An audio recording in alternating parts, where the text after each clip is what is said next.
रहे। इंडिया पागल है यार, कोई जंग में आएगा और आके अपनी इकोनॉमी जो 560 बिलियन डॉलर के रिजर्व उनके पास पड़े हुए हैं और हमारे पास 5 बिलियन डॉलर के रिजर्व है, वो भी किसी के उधार पे।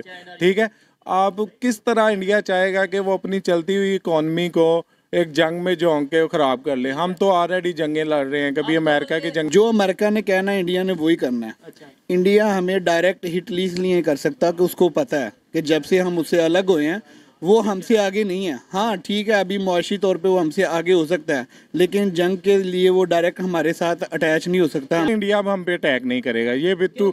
हाँ, इंडिया अब अटैक करेगा वो तब करेगा जब हम बहुत वीक हो जाएंगे, तो वो हमसे लेंगे गिलगित बल्तिस्तान और कश्मीर। पाकिस्तान पूरी तरह से दिवालिया हो चुका है, लेकिन पाकिस्तानी लोगों को ऐसा अभी भी लगता है कि पाकिस्तान में एक ऐसी नेमत है जिसके बदौलत क्या है कि भारत अभी भी पाकिस्तान पर हमला करने से या फिर पाकिस्तान पर किसी तरह का दबाव डालने से डरता है। दोस्तों, बात हो रही थी पाकिस्तान के परमाणु हथियार को लेकर और IMF के कर्ज को लेकर। आइए दोस्तों देखते हैं कि इस पर पाकिस्तान के लोग क्या कहते हैं, भारत के बारे में क्या कहते हैं, पाकिस्तान की आर्मी के पावर के बारे में क्या कहते हैं और भारत क्यों डरता है पाकिस्तान से, पाकिस्तान पर हमला करने के लिए। आइए दोस्तों, वीडियो काफी इंटरेस्टिंग होने वाला है। पाकिस्तानी लोगों की राय सुनोगे दोस्तों तो आप भी थोड़ा सा कहोगे कि आखिर यार चलो भाई कोई बात नहीं है, बोल के थोड़ा सा ये लोग अपना ही मन बहला ले। बढ़ते हैं दोस्तों वीडियो की तरफ। ये जा रहा है इंटरनेशनल मीडिया पर, ये दिखाया जा रहा है कि जो पाकिस्तान का न्यूक्लियर प्रोग्राम है वो खतरे में है। अगर IMF ने अल्लाह ना करे फिर ये ऐसी कोई शर्त रखी कि आपको कर्ज तब देंगे जब आप अपना न्यूक्लियर प्रोग्राम हमारे हैंडल करेंगे, तो क्या करेगा पाकिस्तान? सर इसमें ना ये टोटली हम कहते हैं कि इनकी जो पॉलिसी है ना ये पाकिस्तान के अगेंस्ट है। ठीक है, IMF नहीं ये जो हमारी हुकूमत कर रही है ना इस वक्त करंट जो मौजूद है, जो IMF की पॉलिसी है हम उसके साथ एग्री नहीं कर रहे, क्योंकि उनका जो मेन मकसद है ना वो हमारी एटॉमिक एनर्जी है, हमारे जो अपना एटमी असासे हैं उनके ऊपर काबिज होना है सर। न्यूक्लियर पावर को उन्होंने हमसे छीनना है। देखिए हमारे पास अब रह क्या गया है, पाकिस्तान के अंदर सिर्फ एक यही चीज़ है कि न्यूक्लियर पावर है हमारे पास, बस। अगर ये नहीं रहेगी ना तो समझ ले कि हम जो है ना वो बिल्कुल खाली हैं। तो हम जाते क्यों हैं? मतलब आपने बोला कि हम IMF की ये शराइत नहीं मानते, तो वो कोई आपको मजबूर तो कर नहीं रहा कि भाई आओ और हमारे से कर्जा लो और ये फिर शर्त मानो? देखिए सर, मेरी नज़र में ये टोटली अपने आप को फ़ायदा देने वाली बात है। पहले ही पाकिस्तान में जितना अभी आप देख लें कि इकोनॉमी की क्या सूरत हाल है, डॉलर्स ख़त्म हो गए हैं, कारोबार मईशत जो है आपकी बिल्कुल बंद हो चुकी है। तो बेसिकली ये लोन पाकिस्तान में आएगा, लोगों को दिखाया जाएगा, लेकिन ये फिर इसी तरह करप्शन की नज़र होकर बाहर उनके अकाउंट्स में जाएगा। और पाकिस्तान के पास जो अब ये एक चीज़ रह गई है और यही है न्यूक्लियर पावर। जब ये भी चली जाएगी तो समझ लें कि आप गुलामी पहले इनडायरेक्टली कर रहे थे, फिर आप डायरेक्टली गुलाम हो जाएंगे। आप समझ लें कि आपने ये जो 70-72 साल आपने आज़ादी की जी है ना, आपने बस यही आज़ादी जी है, इसके बाद आप डायरेक्टली गुलाम हो जाएंगे। ये बताएं कि हमें तो 75 साल से ये बताया जा रहा है, इस बात से डराया जा रहा है कि भाई हमारे पास एटॉमिक पावर है, इसलिए हम जो सा इंडिया हमारे पे नहीं अटैक कर पा रहा। अगर एटॉमिक पावर हमारी खतरे सर इसमें मैं जस्ट एक आपसे पॉइंट कहना चाहूँगा। देखें, जब से आपने न्यूक्लियर पावर का आपने तजुर्बा किया है, अमेरिका उस वक्त भी आपके अगेंस्ट था, आपको उस वक्त भी रोका गया था, लेकिन जो भी सिचुएशन थी आपने वो किया अपने आप को उस वक्त सेव करने के लिए। ये पॉलिसी तब से चल रही है बैकबोन पे। आपको वो इस चीज़ से महरूम करना चाहते हैं, अब वो आपको मुआशी तौर पे कमज़ोर करना चाहते हैं। आप ऐसी कौम है कि जो आप उनको फिजिकली तौर पे उनको कमज़ोर नज़र नहीं आती, लेकिन वो मेंटली तौर पे आपको कमज़ोर करेंगे, मुआशी तौर पे आपको कमज़ोर करेंगे, आपको इतना तंग कर देंगे कि आप उनके आगे घुटने टेक देंगे और उनको सब कुछ देने के लिए। तंग हम खुद हो रहे हैं, वो तो नहीं कर रहे। अच्छा, इंडिया को कोई फायदा है इस चीज़ का? कहा जाता है इंडिया भी बेसिकली सर देखिए, जो अमेरिका है इंडिया उसके साथ है, उसके पीछे है। जो अमेरिका ने कहना है इंडिया ने वही करना है। इंडिया हमें डायरेक्ट हिट इसलिए नहीं कर सकता कि उसको पता है कि जब से हम उससे अलग हुए हैं वो हमसे आगे नहीं है। हाँ ठीक है, अभी मुआशी तौर पे वो हमसे आगे हो सकता है, लेकिन जंग के लिए वो डायरेक्ट हमारे साथ अटैच नहीं हो सकता, हमारे से वो मुकाबला नहीं कर सकता अभी भी। अगर हिस्ट्री देखें तो चार उसमें मैं आपको बताऊं, वो भी हमें जो पढ़ाया गया वो कुछ और था, वो हिस्ट्री कुछ और थी। देखिए मेरी बात सुने मैं आपको बताता हूँ अब किस तरह इंडिया का मुकाबला करना चाह रहे हैं। इंडिया पागल है यार, कोई जंग में आएगा और आके अपनी इकोनॉमी जो 560 बिलियन डॉलर के रिजर्व उनके पास पड़े हुए हैं और हमारे पास 5 बिलियन डॉलर के रिजर्व है, वो भी किसी के उधार पे। ठीक है, आप किस तरह इंडिया चाहेगा कि वो अपनी चलती हुई इकोनॉमी को एक जंग में झोंक के खराब कर ले? हम तो ऑलरेडी जंगें लड़ रहे हैं, कभी अमेरिका की जंगें लड़ रहे हैं। इनकी बात को सेकंड करता हूं, अब तो अगर हमें डराना है ना या ये चकमा देना या चूरन बेचना है तो हम अफगानिस्तान का भेज देंगे। हाँ, वो शायद बिक जाए क्योंकि इंडिया अब हम पे अटैक नहीं करेगा, ये बिट्टू। क्योंकि उसे जरूरत नहीं है। इंडिया अब अटैक करेगा वो तब करेगा जब हम बहुत वीक हो जाएंगे, तो वो हमसे लेंगे गिलगित बल्तिस्तान और कश्मीर। तो वहाँ पे तो ऑलरेडी प्रोटेस्ट चल रहे हैं गिलगित में कि आपको शायद अगर यस, knowledge होगा मुझे आइडिया उस बारे में भी।